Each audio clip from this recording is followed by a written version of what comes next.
Que vítima da violência sexual que eu sou. Releva o barulho do banquinho aí, porque é o único que eu achei para que eu pudesse sentar aqui pra gente papear hoje, nessa segunda-feira. E o assunto de hoje começa quando eu tinha 15 anos de idade. Eu acredito que essa época foi uma das épocas mais difíceis da minha vida. Com todas as dificuldades financeiras, fome, com tudo que eu passei, mas eu acredito que na minha adolescência foi um período muito difícil. Um período onde que eu não me achava, eu não me encontrava. E nesse desespero todo, eu caí na Igreja de Jesus Cristo Santos dos Últimos Dias, os conhecidos como os Mormons. E nessa igreja eu tive muitos ensinamentos. E a primeira coisa que eu aprendi na igreja, que eu só poderia me envolver somente com os membros da igreja. Toda a minha convivência era com os membros da igreja. Inclusive, eu me afastei um pouco da minha família, já que eu era a única membro da igreja. Eu não perdi muito contato com a minha família nessa época. E eu me dediquei de corpo e alma, literalmente de corpo e alma, aos ensinamentos dessa igreja. Procurei ser o mais honesta possível com os mandamentos que estavam sendo me apresentados naquele momento. Mesmo que muitas vezes eu tinha perguntas e essas perguntas não tinham respostas, eu continuava cumprindo os mandamentos da Igreja de Jesus Cristo dos Santos dos Últimos Dias.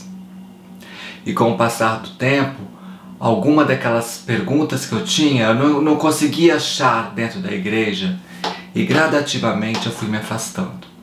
Mas os bons ensinamentos que eu tive lá, eu vou levar para o resto da minha vida. Isso com certeza. As coisas boas que a gente aprende, em qualquer canto que a gente vai, a gente tem que guardar com a gente. E as coisas ruins, a gente tem que fazer o máximo de esforço para limpar o coração da gente. Não é bom ter o coração amargurado, não é mesmo? Eu posso falar disso de carteirinha. E os anos foram se passando, foram passando, e eu trazendo aqueles mandamentos comigo. Eu me deparo com uma família inteirinha ateu. Mas antes, eu esqueci de contar para você que nessa igreja, lá tem profetas. E eu aprendi que nessa igreja tem homens que falam com Deus, que conversam com Deus, assim como estou papeando com você. Nessa igreja, eu aprendi que Deus é um ser supremo e que nós devemos respeitá-lo sempre. E que existe sim um Deus, que jamais eu posso tirar o mérito dele. E que nessa igreja também tinha os homens mais corretos da vida. E com aquele tempo que eu dediquei a essa igreja, eu aprendi que os homens e as mulheres, os homens na palavra figurada da história, eu acho que falei meio errado, mas é mais ou menos, dá para entender, que as pessoas que frequentavam aquela igreja, ou que frequentam, são seres humanos, que erram, que acertam, e que eles não são nem os santos dos últimos dias. Aprendi isso lá, com certeza eu aprendi isso lá. E de volta com aquela família ateu que eu tinha conhecido, quando eu soube que nenhum deles acreditava em Deus, eu tive um choque. Eu falei, nossa, como eu vou conviver com essa família? Como eu vou me importar se essa família não acredita em Deus? Então eles não são retos, eles não são honestos, são pessoas desonestas, pessoas que roubam, pessoas que fazem todos os tipos de maldade com as pessoas. Eu fiquei desesperado. Mas ao mesmo tempo que eu estava desesperada, eu olhava para aquele olhinho do meu namorado, que hoje é meu esposo, e via lá dentro uma coisa boa, uma coisa que me acalmava, que me deixava o meu espírito calmo. Coisa que eu não sentia desde a minha adolescência. Eu sempre tive um espírito muito perturbado, muito agitado. Eu sempre fui uma pessoa muito em busca de não sei o que. E quando eu olhava naquele olhinho, ele me acalmava. Aí eu pensava, é o olho do inimigo, é o olho do traiçoeiro querendo me destruir, eu tenho que ter cuidado. Mas eu não conseguia fugir daquele poder, daquele olhar. E daí eu fui conhecendo esse homem, fui conhecendo a família, fui conhecendo os agregados da família, todos diferentes. Chegou o meu primeiro Natal. Em nenhum momento desse Natal eu ouvi falar a palavra de Jesus Cristo. Nenhum momento. Mas o espírito que estava em volta daquela família, o espírito de amor, de união, de presentes, de felicidade por ter completado um ano, eu nunca senti na igreja. Eu nunca senti em qualquer outro lugar. Eu me arrepiava o tempo todo. Eu falei, nossa senhora, esse povo iníquo, esse povo não de Deus, tem um espírito, tem um negócio bom aqui. Que coisa boa que essa coisa do inimigo tem, né? Porque eu achava que essa família não era de Deus, que era do inimigo, né? Porque pra mim só existia, ou você acredita em Deus e é mormon, ou você pertence ao inimigo. Porque é isso que eu aprendi na Igreja de Jesus Cristo. Que lá era o único caminho que ia me levar à salvação. E aquele Natal foi um dos natais mais lindos da minha vida. Eu nunca senti um espírito tão forte, tão confraternizador, tão lindo. Às 6 horas era servido o jantar, e depois de jantar todos abriam os presentes, todos se abraçavam, se pediam desculpas, riam, brincavam. E em nenhum momento falava de Jesus Cristo. Mas mesmo assim eu senti um espírito lá. E agora eu estava terminando de ver o Fantástico aqui pelo computador. E eu me inteirei completamente de uma história que eu estava conversando com meu esposo ontem sobre o João de Deus. Que é um homem que usou o poder que Deus deu para ele. Não vou julgar nem o João de Deus, nem a igreja, não sei. Mas com certeza esse João de Deus deve ter feito alguns benefícios ou milagres para algumas pessoas, porque senão ele não teria progredido tanto como progrediu.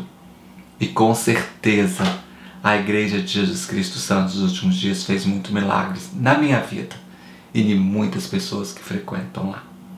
Eu não estou aqui para falar mal do João de Deus, não de Deus, mas que eu realmente abomino todas as ações más que o João de Deus fez para essas mulheres. Se isso realmente for provado, eu vou me perguntar novamente: por que nosso Pai Celestial deu um poder tão grande para esse João de Deus, para ele usar tão errôneo? E daí eu volto para minha família ateia. Nessa família eu nunca vi uma coisinha assim que eu pudesse falar que seria desonesto. São o povo mais honesto que eu vi na minha vida. Nessa família até não pode mentir. Por mais dura que seja a verdade, você tem que falar a verdade. Você tem que ser sincero. E esse meu namorado, que se tornou meu esposo, que é o homem da minha vida, é uma das pessoas mais puras que eu vi na face da terra. Eu sempre falo pra ele, se tem alguma coisa errada aí, esconde bem escondidinho, ou me conta, porque eu nunca vi um ateu tão honesto, tão sincero, tão cumpridor das palavras de Deus, aquelas palavras que foram me ensinadas lá na minha adolescência e um pouco na minha fase adulta, tão honesta como o meu esposo. E para minha glória, há uns 2, 3 anos atrás, quando eu e meu esposo nós estávamos em Fátima, aconteceu algo inexplicável naquele passeio. Que meu esposo saiu de lá falando que acreditava em Deus. E que sim, que a partir daquele momento ele sabe que existe um Deus. Então, o que eu aprendi da minha vida foi que o ser humano, ele erra e acerta em todos os lugares. Que o ser humano ele erra muito quando ele se diz um homem de Deus. E que que o ser humano, ele acerta também quando ele se diz um homem de Deus.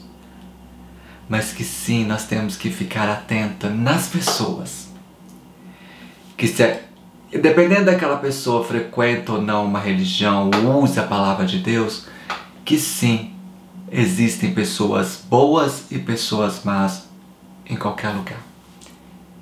E é claro que vítima da violência sexual que eu sou, que um dia eu conto pra você, eu desejo sim que o João de Deus pague por tudo aquilo que ele fez, toda a maldade, mesmo ele ter recebido alguns dons do nosso Pai Eterno. Se tudo isso for comprovado, ele tem sim que ser punido pelas leis dos homens, independente ou não de acreditar em Deus. Então essa é a mensagem que eu gostaria de compartilhar com você hoje. E espero que você tenha gostado. E eu volto aqui mais tarde. Beijo, tchau!